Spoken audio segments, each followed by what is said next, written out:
حاجة معايا كوباية من مربى البرتقال. ممكن تكون اي نوع مربى احنا بنحبها، ممكن يكون مش مربى، ممكن يكون قطع من اولها خالص واحنا هنعملها على النار ونسبكها زي المربى بالظبط. ممكن يكون مانجا، اي حاجة احنا بنحبها، اي فاكهة احنا بنحبها.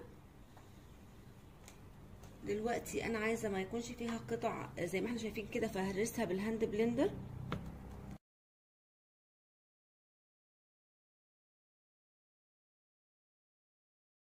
هنزل على الخليط بتاعي بربع كوبايه من السكر، معلقتين كبار مليانين من النشا،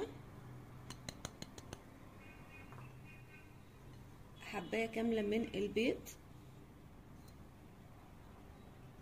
معلقه صغيره من الفانيليا. هخلط بقى الخليط ده كله على البارد وبعد كده هرفعه على النار. دلوقتي رفعت الخليط بتاعي على النار بالتقليب المستمر عشان مفيش حاجه تتلسع مني ويبقى الخليط طعمه محروق. فهقلب، وطبعا الويسك هيغوص القعر علشان ما يتلسعش مني بالشكل ده كده. شايفين بقى القوام بتاعي بقى ابتدى يتقل بالشكل اللي احنا شايفينه ده كده، طبعا مع التقليب المستمر بالشكل ده كده. الخليط بتاعي خلاص بقى جاهز، هرفعه طبعا من على النار. دلوقتي هنزل بالخليط بتاعي في بولة خارجية علشان يبرد اسرع. طبعا هغطي السطح بتاعه ببلاستيك راب ملامس للخليط علشان ما يعملش وش. غطيت الخليط بتاعي بالبلاستيك راب بالشكل ده كده، هسيبه على جنب يبرد. دلوقتي لحد ما الخليط بتاعي يبرد هحط كوبايه من اللبن الساقع المتلج. انا كنت حاطه فيه مكعبات تلج، بس طبعا مش هحط مكعبات تلج عشان ما تطرطش في وشي. نص كوبايه من الكريم شانتيه الخام، طبعا معلهوش سكر، وكمان معلقه من الباستري كريم ودي اختياري ولكن عندنا السكر نسبي. لو الكريمه بتاعتي مسكره هقلل نسبه السكر اللي في البودنج نفسه. دلوقتي بقى هخفق الكريمه بتاعتي لحد ما يتضاعف حجمها.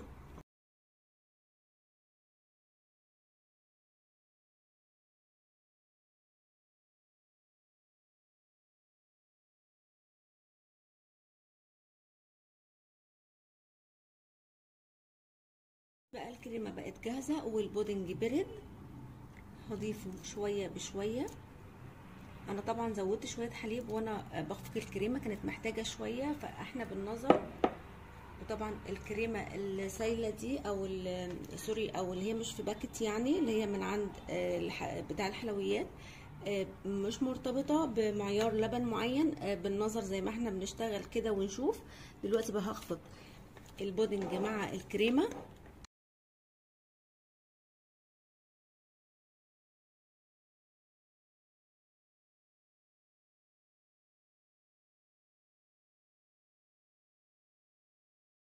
بقى الايس كريم بتاعنا بقى جاهز، تحلية روعة، طعمها خطير.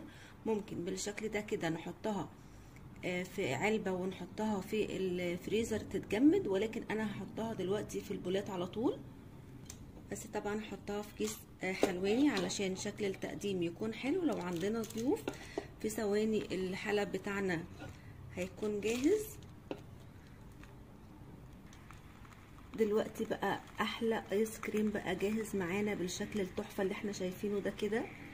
شايفين بجد وهمي، طعم البرتقان خطير، اللي بيحب البرتقان هيحب الوصفه دي جدا. وزي ما قلنا، وكمان لو مانجا او فراوله اللي احنا بنحبه.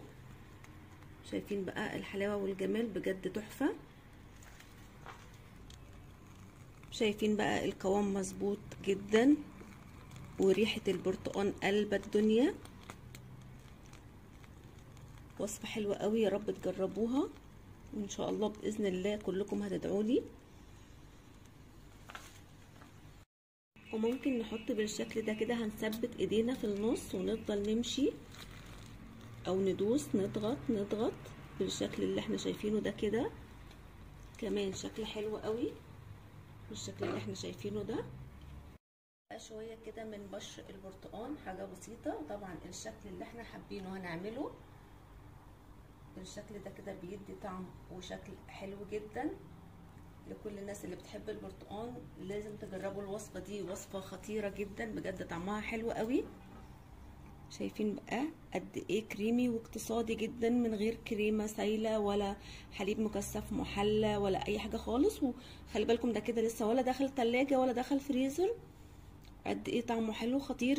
يا رب وصفه النهارده تكون عجبتكم، واللي جرب الوصفه وتعجبه يا ريت يسيب لي رايه في كومنت، واللي اول مره يشوف قناتي يعمل اشتراك، واللي هيجيب الفيديو يعمل لايك. سلام.